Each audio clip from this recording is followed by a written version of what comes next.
বন্ধুরা, বাংলাদেশের কৃষি মন্ত্রণালয়ের ইতিহাস শুরু হয় ব্রিটিশ আমলে, যখন কৃষি গবেষণা ও ভূমি জরিপকে সরকারি কাঠামোর আওতায় আনা হয়।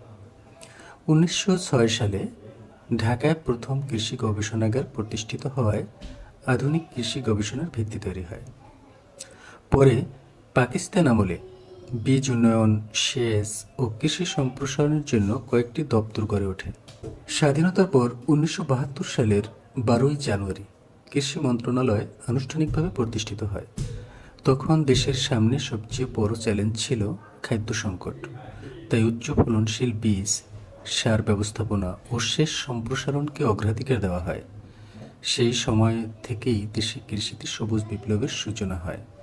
সময়ের সঙ্গে মন্ত্রণালয়ের কাঠামো বিস্তৃত হয় এবং গড়ে ওঠে প্রায় 18টির মতো সংস্থা, যার মধ্যে আছে বিএআরআই, বিআরআরআই, বিএডিসি, ডিএই, এসআরডিআই, এএসএআই সহ গবেষণা, সম্প্রসারণ ও বাজার ব্যবস্থাপনার প্রতিষ্ঠান।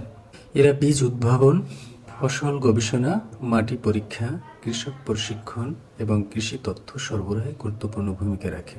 বর্তমানে কৃষি মন্ত্রণালয় খাদ্য নিরাপত্তা নিশ্চিত করা, জলবায়ু সহনশীল কৃষি গড়ে তোলা, ডিজিটাল কৃষি সেবা চালু এবং কৃষি পণ্যের উৎপাদন ও রপ্তানি বাড়াতে দেশের কৃষি উন্নয়নের কেন্দ্রীয় শক্তি হিসেবে কাজ করে যাচ্ছে। ধন্যবাদ সবাইকে।